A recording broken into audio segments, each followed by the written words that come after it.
सनातन धर्म की शिक्षाएं जिन्हें आधुनिक पश्चिमी समाज और उन्हीं के पीछे चलने वाले कुछ झूठे प्रचार करने वाले लोगों ने पिछड़ा हुआ करार दे दिया है और हिंदू खुद अपनी संस्कृति को हीन भावना से देखने लगे हैं। परंतु वास्तविकता यह है कि हिंदू संस्कृति एवं सनातन वैदिक ज्ञान आधुनिक विज्ञान का आधार है। आइए जानते हैं इस महान संस्कृति को वैज्ञानिक दृष्टिकोण से। हिंदू मान्यता के अनुसार इस पृथ्वी का निर्माण ब्रह्मा ने किया है और ब्रह्मा के सोने और जागने के क्रम से इस पृथ्वी का निर्माण हुआ।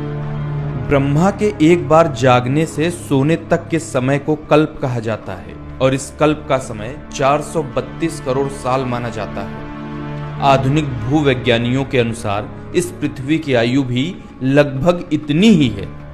भारतीय वैदिक ऋचाओं में इन ब्रह्म कल्पों की विस्तृत गणना की गई है।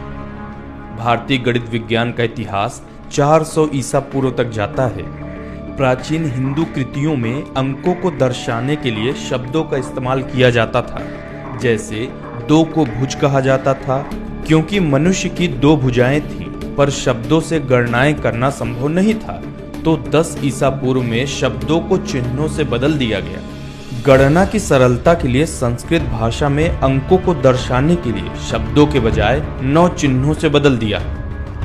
आधुनिक काल की अंक प्रणाली इन्हीं 9 अंक चिन्हों पर आधारित है। विश्व में सभ्यता क्रांति के बाद व्यापार करने के लिए गणनाओं की आवश्यकता थी, इसलिए विश्व ऋणी है आर्यभट्ट का, जिन्होंने गणनाओं को संपूर्ण करने के लिए शून्य का आविष्कार किया। शून्य के बिना न तो कंप्यूटर का आविष्कार संभव था, न ही आधुनिक काल का अंतरिक्ष विज्ञान।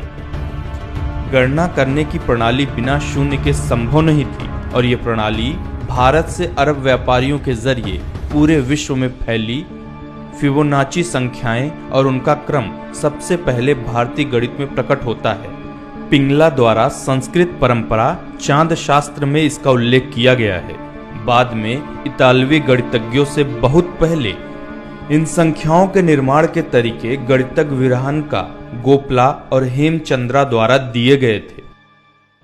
चक्करवाला पद्धति यह एक चक्रीय गणना विधि है जो अनिश्चित समीकरणों को हल करने के लिए इस्तेमाल की जाती है, जिसमें पेल का समीकरण भी शामिल है। पूर्णांक समाधान प्राप्त करने के लिए यह विधि 7वीं शताब्दी ईसा पूर्व के प्रसिद्ध गणितज्ञों में से एक ब्रह्मगुप्त द्वारा विकसित की गई थी।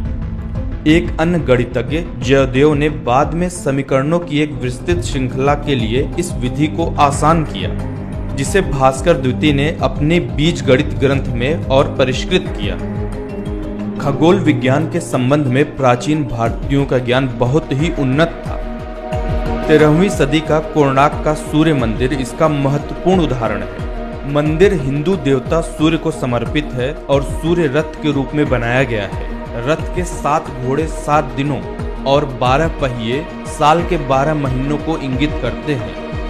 आधुनिक कैलेंडर इन्हीं सिद्धांतों पर आधारित है। भारत में धातु विज्ञान का इतिहास 3000 साल पुराना है। इसका प्रमाण भारत के एक समुदाय घड़िया लोहार है। यह समुदाय राजस्थान से लेकर मध्य प्रदेश और हिमालय की तलहटी में निवास करता है। इनके लोहे से औजारों के निर्माण करने की कला में प्राचीन काल से लेकर अब तक कोई ज्यादा फर्क नहीं आया है। 10वीं सदी में जब यूरोपियों और अरबों के बीच युद्ध हो रहा था, तब यूरोपवासियों ने अपनी हार का कारण अरब योद्धाओं के उन्नत तलवार को बताया था, जिसके लिए इस्पात बनाने की तकनीक प्राचीन भारत की ही थी। चिकित्सा विज्ञान प्राचीन भारत का चिकित्सा विज्ञान बहुत ही उन्नत था। कुष्ठ रोग का पहला उल्लेख भारतीय चिकित्सा ग्रंथ सुश्रुत संहिता 6ठी शताब्दी ईसा पूर्व में वर्णित है। हालांकि the Oxford illustrated companion to medicine में कहा गया है कि कुष्ठ रोग का उल्लेख साथ ही उसका उपचार अथर्ववेद के 1500 से 1200 ईसा पूर्व में वर्णित किया गया था, जो सुश्रुत संहिता में पहले ही लिखा गया था। सुश्रुत ने मोतियाबिंद के ऑपरेशन और प्लास्टिक सर्जरी की पद्धति को सदियों पहले विकसित कर लिया था। Royal Australia college of surgeons में लगी सुश्रुत की प्रतिमा शल्य चिकित्सा में उनके योगदान का प्रमाण है।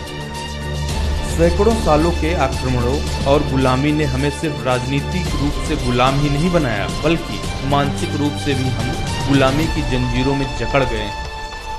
अंग्रेजों के शासन ने हमें हमारी ही संस्कृति के प्रति हीन भावना से भर दिया है, जबकि हमारे ही ज्ञान का प्रयोग कर वे संसार भर में विजयी होते रहे और नाम कमाते रहे। अब जरूरत है कि हम अपनी सांस्कृतिक धरोहर को जानें और इस पर गर्व करना भी सीखें।